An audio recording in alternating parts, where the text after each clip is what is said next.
Hey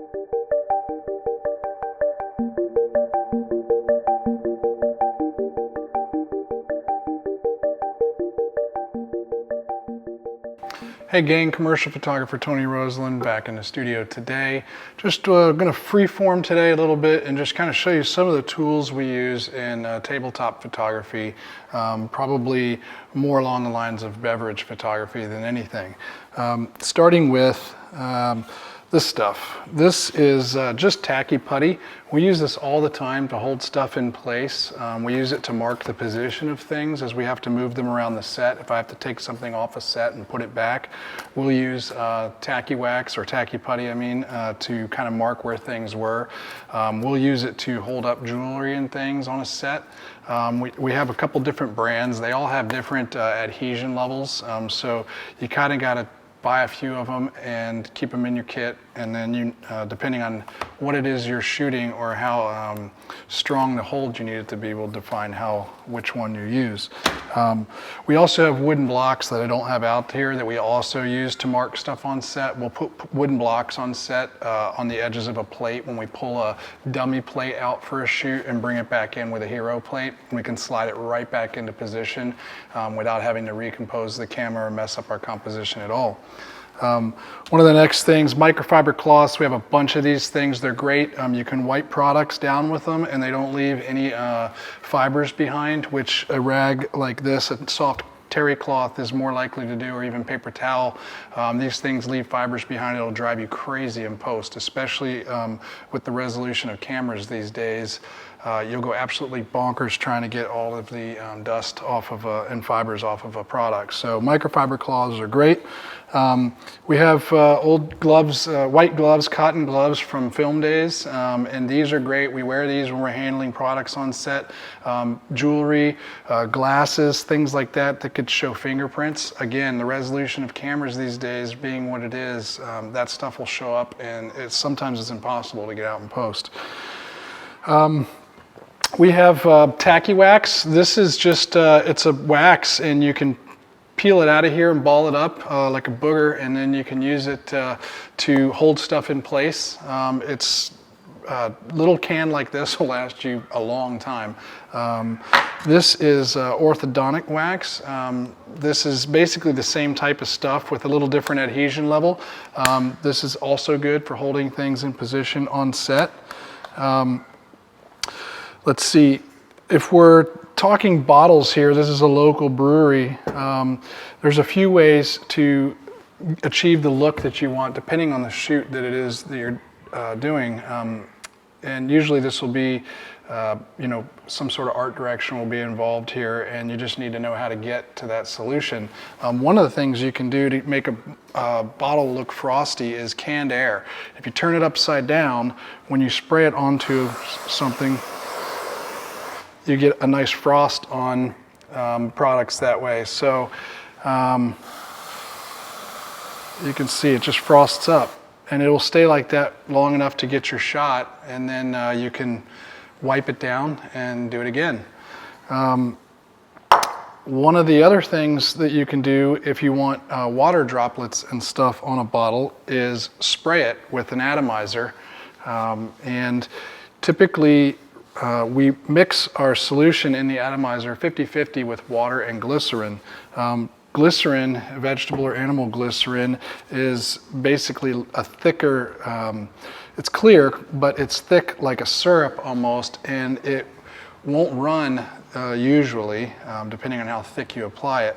It'll stay there, won't evaporate all day. So what we do is we mix in an atomizer like this, water and glycerin 50-50, and then we can spritz it onto our bottle. As you can see, I have a ton of different atomizers here. Anytime I see one, I will pick it up and try it out, and I'm always looking for the perfect atomizer. Every one of these gives a little bit different spray spritz to the bottle. It's worth, if you use one and you don't like the results, it's worth trying some different ones until you finally get one that you like. And then it's an art applying this stuff to a bottle. It's an art that I haven't mastered yet, and very few people probably have, but basically with your glycerin and water mix, you can just spritz your bottle and you get that look like you just pulled it out of a cooler. And like I said, because there's glycerin in here, this won't dry. It'll last, it'll stay like this all day underneath the camera. So you have that look. And then if you overspray or you do too much, you can wipe it down and start again. One of the things that we'll do, this particular bottle is a screen print on here, so we don't have to worry about the label on this really. I wish that I could get the label off the back, but it's damn near impossible on these. But on a regular label, where it's a paper label with glue adhesion to a beer bottle, you generally want to cut the back or remove the back label so that you can get better light transmission through the bottle. And we also want to coat the bottle with a clear spray. And what that does is helps prevent the label from peeling and buckling off when you spray it with the water glycerin combination. Once the label gets wet, it's game over. So 2 or 3 coats of this stuff in a well ventilated area, let it dry, and it'll be basically nice hard candy shell on there that you can protect the paper labels with. Let's see, when you're getting that rear label off of a bottle with a paper label on it, it could leave some residue and whatnot on there. We generally just use Goof Off for that. Maybe Goof Off with a green scrubby pad or even steel wool. We'll take that right off the back of the bottle, any of the gummy residue that's left. So definitely want to get some of that into your kit. You can see these droplets are still sitting there. And based on how you use your atomizer, if you do fast even sprays or if you do short kind of jagged sprays, it will change the size of the droplets on the bottle. And you do want some variation. You don't just want a mist across the entire bottle generally. Let's see, moving on. One of the biggest questions we're asked by viewers and clients is if the ice we use is real in our beverage shots. And the answer is not usually. Sometimes it is, but not usually. We use acrylic cubes. The nice thing about these acrylic cubes is you can get them made in just about any shape and size. There's plenty of photo houses around the country that will do these for you. We typically buy them from Trend Grove Studios out of New York. These are square cubes and each one is unique. No two are the same. They're all just slightly different. You can get them more of a square shape. This is a large size, I think, or medium size. I can't remember. You can get a morphic shape, which is a little bit less square shape. This is a smaller size one. You can get wedges, which is basically a cube cut in half. These are shards, and these are basically just all irregular shaped. They're not quite wedges, they are shards. They have these in all different sizes. They can custom make just about anything that you need. They're not cheap. I'll warn you that one acrylic cube runs about 40 or 45 bucks. So to have a big collection of these gets very costly very quickly. You can rent them for, I think, $5 a day per cube or something like that, which is all obviously an expense you can bill to the client. So if you need a lot of them, renting them is probably the way to go. When you get these into a glass, generally I'll sit and mess with the cubes in all different variations until I finally get them in the glass the way that I think looks good in front of the camera before I even put anything into the glass. Otherwise, you're reaching into the liquid and you're dripping stuff all over your set, which is never good. Once I get them where I want them, then I add my liquid. And the way that I do it is with a rubber funnel. The reason I do this is because I can keep it away from the ice cubes and just pour it, whatever I'm pouring into the glass to one side where it's not going to interfere or move my ice cubes at all. And then when I get enough in there, I can pinch the bottom, which is why I like the rubber ones rather than the metal ones. I can pinch it off, bring it out of the way, and then dump out whatever is in the funnel that I'm not going to use.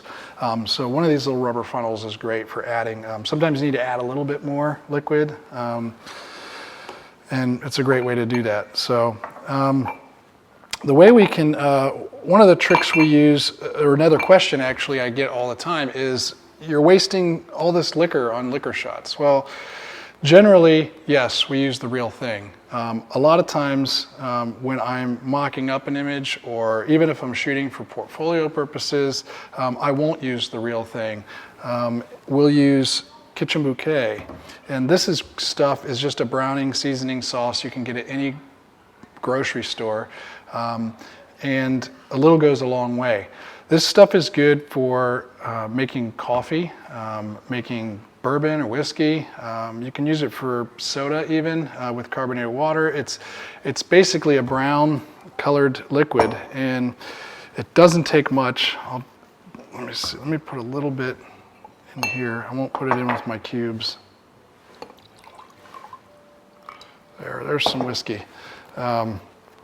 Just a little tiny bit. I'll probably do too much. Yep, it's going to be way too dark. Usually I do it with an eyedropper, but I don't have one out here.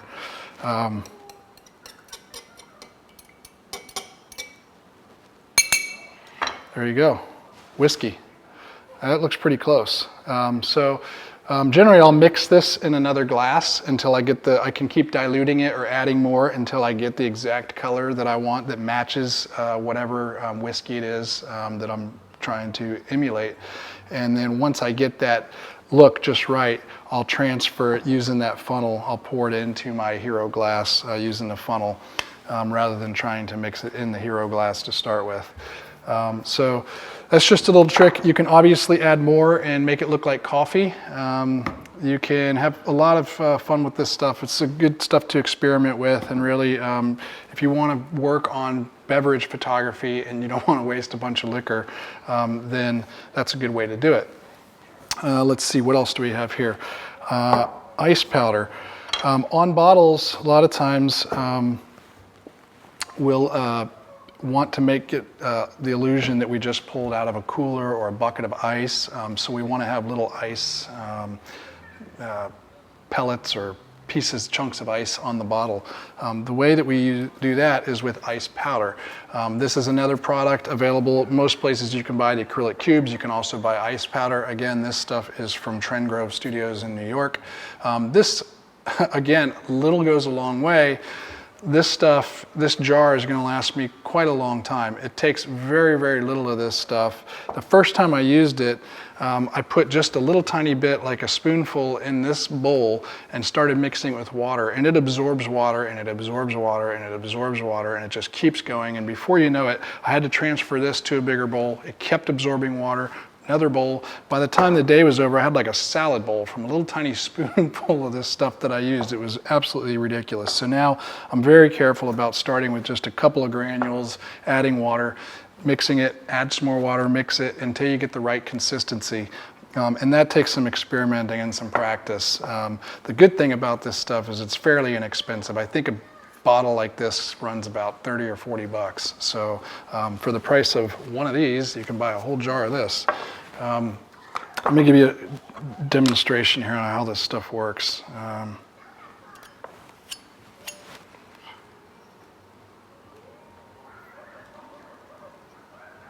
Just a few granules in there. We'll add some water and mix. And this process can take a while to get it just right, and you go back and forth, you add a few more granules, you keep mixing with water until you get exactly the look that you're going after. Add a few more here. That's absorbing like crazy already.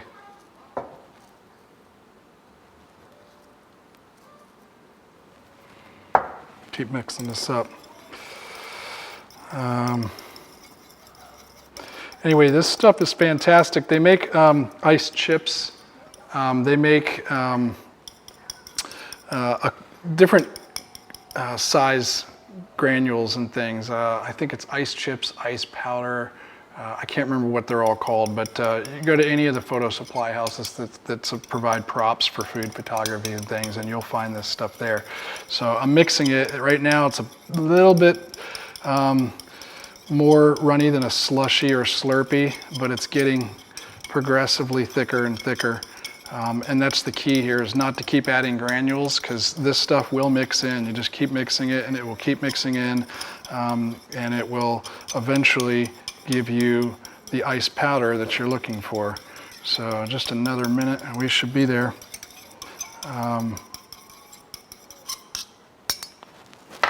the way I apply it is just with a paintbrush, and that's a technique in its own because this stuff does not like to stick to bottles. I've found that having a bottle coated with crystal clear helps give it a little bit of grab, some tooth.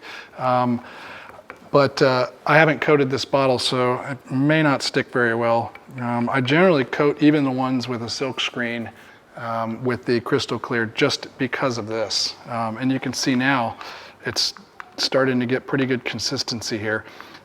What I found is if you don't add enough water, it's white, they're white, and they don't look like ice. They look like snowflakes or something, which I guess you could use it for snow.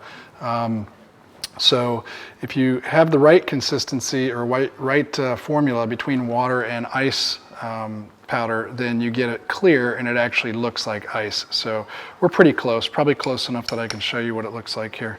So getting this stuff to stick is an absolute nightmare, but basically we can run it up. Go. And this brush is huge. This isn't the brush I normally use, but let's see, do a little more on there. There, good enough, you get the idea. So you can see on the bottle here, I've got ice, I got droplets on the bottle, I've got ice on the bottle. We're starting to build something here that could look like we just pulled it out of a cold environment. And the consistency is about right. It's pretty clear. If you notice it's too white, then add more water and keep mixing until you get just the right consistency. One of the things to be careful of is that you're not covering the company's brand and things with these ice chips. That's usually a pretty big no-no.